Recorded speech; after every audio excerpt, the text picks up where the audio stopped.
Have you ever seen something so terrifying that your brain refuses to accept it's real? Like your mind puts up a wall trying to shield you from the truth?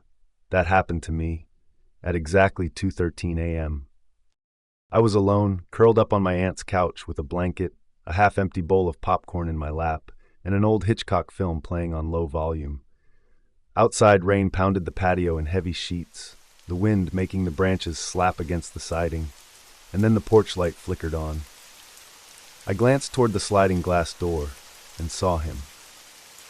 A man, tall and unmoving, was standing just inches from the glass. I couldn't see his face.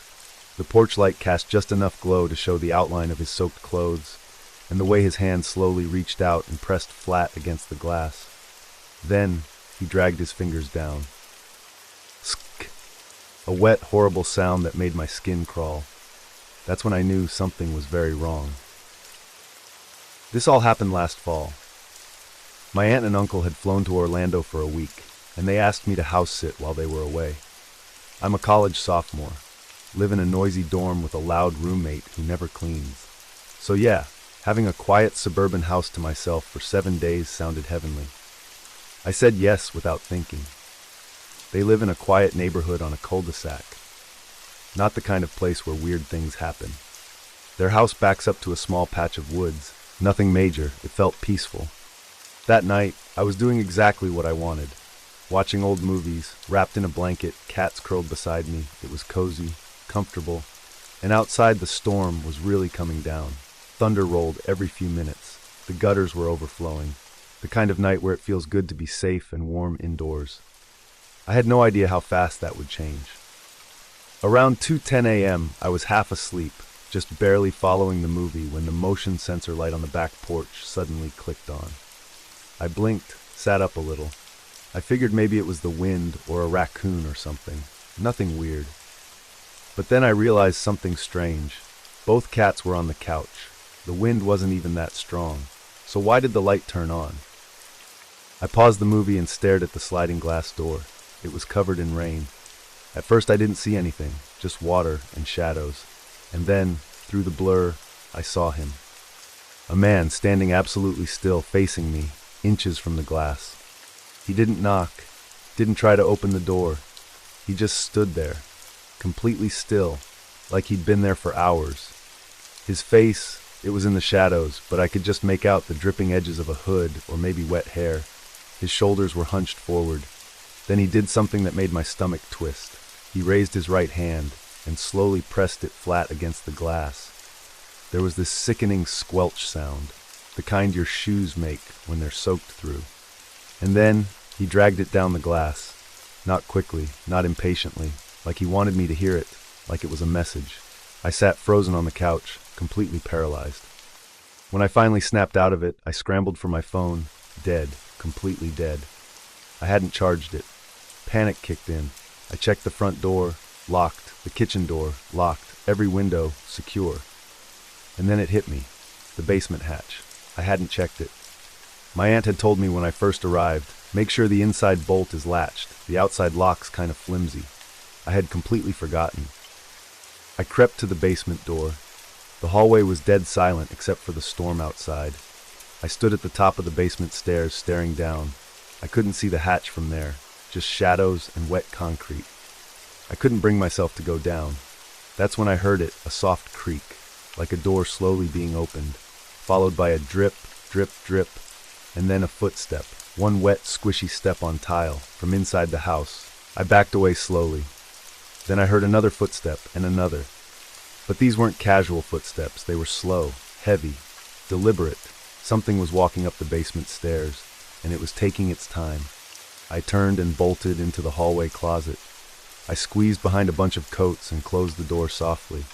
My heart was beating so loud I thought it might give me away. Then I heard the basement door creak fully open, and footsteps on the kitchen floor, getting closer. Then they stopped, right outside the closet door. I didn't dare breathe. And then I heard the soft sound of a fingernail scraping slowly down the closet door. It stopped right at the doorknob. I thought I was going to lose control right there. Suddenly, both cats came screaming down the hallway, hissing, yowling, completely feral. I heard a loud crash, like something was knocked over. Then, silence. I waited another full minute before I burst out of the closet and ran upstairs. I slammed the bedroom door shut and locked it, dragged the dresser in front, sat in the corner hugging myself. Then I heard it again. Not footsteps this time, crawling. Something was crawling up the stairs. The lights flickered once and then went out completely. No power, no glow from streetlights, just black. And then the doorknob started to turn. I heard sirens, faint at first but getting closer. Then a knock at the front door. Police. A neighbor had seen someone jump the fence. The officers swept the house. No one found. But the basement hatch, wide open. Muddy footprints went up the stairs and then just stopped. 2 days later, I came back to get my charger, and I noticed something. On the inside of the sliding glass door, clear as day, a single handprint, pressed from the inside. They say when a door's closed, you're safe. But I've learned something different. Sometimes the door's already open, and sometimes he's already inside.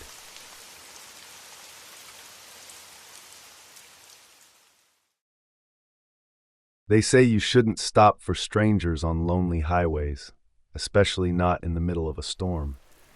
But what do you do when someone is waving at you like they're about to die? It happened to me just outside of Amarillo, on a stretch of highway so empty, it felt like I'd fallen off the edge of the world. I was just trying to get to my next hospital shift.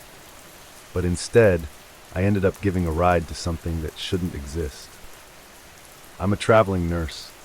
That night I was driving from Amarillo to a tiny town called Silver Cross, barely a blip on the map. I'd just finished a brutal 14-hour shift, patching up folks in a rural ER, and all I wanted was to hit the motel bed and pass out. I remember checking the weather before I left. It said light showers.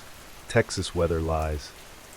Within 20 minutes of leaving the city limits, the clouds cracked open like a dam breaking. The rain came down so hard it felt like someone was dumping buckets onto my windshield. Even with the wipers on max, I could barely see. The road narrowed to 2 lanes, no streetlights, no reflectors, just black pavement, open plains, and the occasional silhouette of dead trees whipping past my window. That's when I saw him, just for a second, lit up by a flash of lightning. A man standing on the shoulder of the highway, soaked from head to toe, waving his arms wildly, desperately, not like someone hitchhiking, more like someone begging. I slowed down before I even thought about it. Instinct, I guess. Years of training kicked in. He could have been in an accident. Maybe his car broke down. Maybe he was hurt. The shoulder was narrow and muddy, but I managed to pull over without sliding into the ditch. My hazard lights blinked. I reached across to unlock the door. He opened it and got in without a word. Just climbed in. He was soaked. Dripping. Water pooled beneath him on the seat. His clothes were muddy, clinging to his skin like he'd crawled out of a ditch.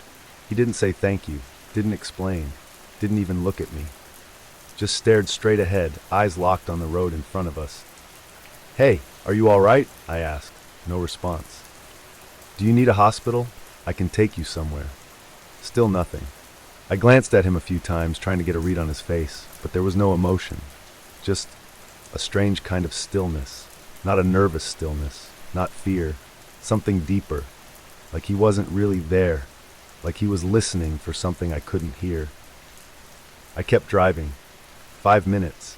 10 minutes. The storm never let up. It was like the clouds had followed us. I thought about pulling over again, trying to make him talk, but something in me didn't want to. Something told me to just keep going. And then I looked over, and the seat was empty. Not like he got out. Not like he vanished with a puff of smoke. Just gone. The seat was still soaked, water dripping onto the floor mat. The passenger door hadn't opened. There was no sound, but he wasn't there anymore. My whole body went cold. I slammed the brakes. The car skidded slightly, tires struggling to grip the soaked pavement. My heart was hammering. I looked around, behind the seats, under the dash, outside the window. That's when I saw him, in the rearview mirror, standing in the middle of the road, just a few feet behind my car, soaking wet, head tilted, staring directly at me. He hadn't moved. He hadn't run. He was just there again, as if he'd never left. I floored it. I didn't care if I hydroplaned into a cornfield. I just needed to be anywhere but there. But it didn't stop. Every mile I drove, every flash of lightning, I'd catch glimpses of him, standing by the roadside, near telephone poles, behind barbed wire fences, not walking, not chasing, just appearing, watching, always drenched, always staring, like the storm was carrying him with me. I finally saw lights, a small gas station blinking in the distance like a lighthouse in hell. I swerved into the parking lot, half skidding to a stop, and ran inside. There was a man behind the counter, late 60s, in a stained flannel shirt, reading a newspaper. He looked up, startled, as I burst in soaking wet, shaking like I'd seen a corpse. "Miss, you all right?" I told him everything, about the storm, the man, the vanishing act, the rearview mirror. I must have sounded insane. He didn't laugh, he just got real quiet. He walked over to the window, looked out into the storm. "You were near mile marker 237, weren't you?" he asked. I nodded slowly. He told me the story, an old local legend. A man, maybe a drifter, maybe a soldier, no one really knows. He was walking during a storm, years ago, and got hit by a car, left for dead on that stretch of highway. They say his spirit tries to find a ride. Sometimes people pick him up. He never speaks, never blinks, and always vanishes before the ride's over. I drove a different route home. I never went near that highway again. But I can't forget him. The silence in the car, the way he stared, the soaked seat, and the strangest part, even now, years later, every time it rains I find wet footprints on the backseat floor of my car. No one's there, just footprints. If you're ever driving down a dark Texas highway in a thunderstorm and you see someone waving you down, just keep driving. Don't forget to like, share, and subscribe for more true horror stories. And tell me in the comments, what would you have done? Would you have stopped or left the stranger behind?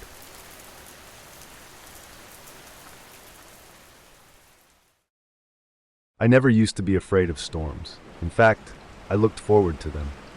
The thunder always made the world feel far away, like I was tucked inside something ancient and alive, while the chaos raged safely on the outside. They used to calm me, inspire me even.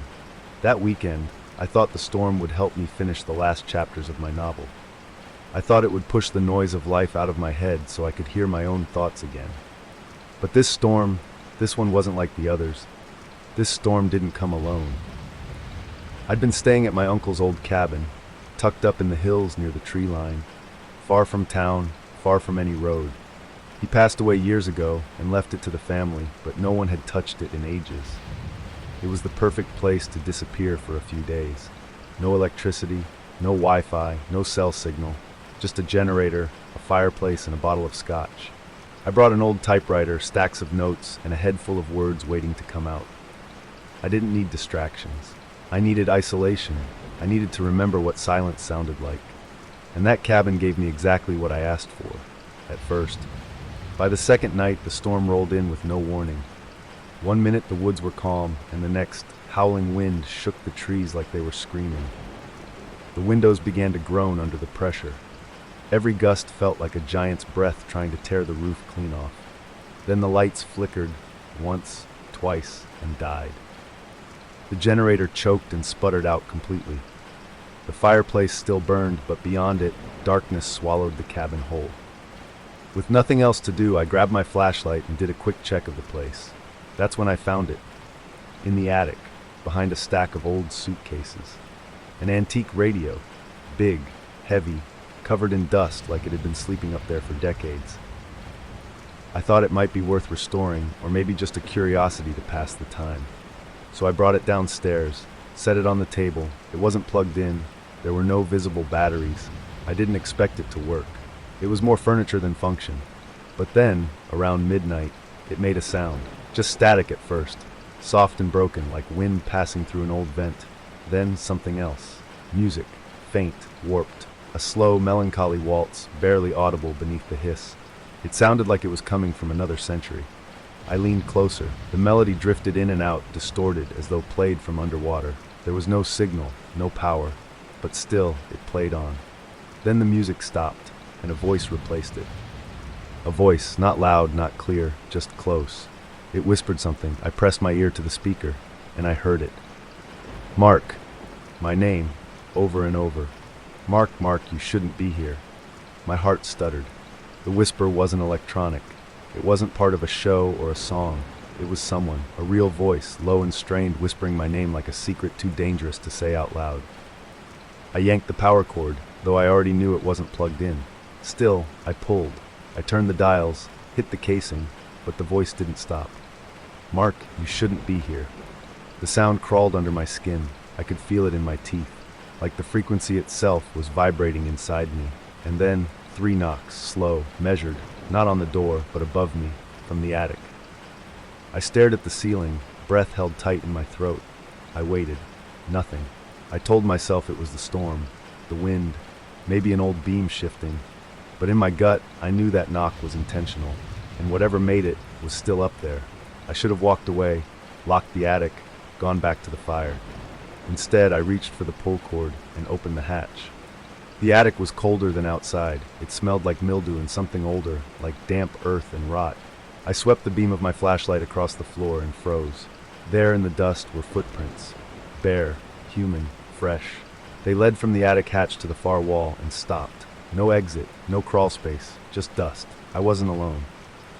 I backed down the ladder slowly, carefully. I kept the flashlight trained on the hatch, praying nothing followed. Then I saw it on the table where I'd left it. The radio, glowing again, whispering louder now. Except the words had changed. They weren't warnings anymore, they were memories. My memories. That was enough. I didn't grab my bag, or the pages, or the typewriter. I didn't care. I ran out the door barefoot into the rain. The storm hit me like a wall, cold, relentless. But I didn't stop.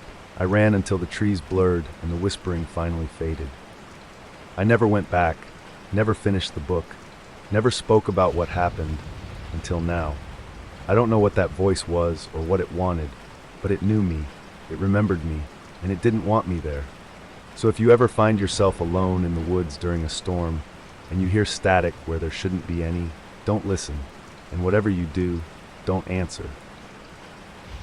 Thanks for watching Sinister Horror Diaries, where the shadows speak and the stories never end. Stay safe, stay scared, stay sinister.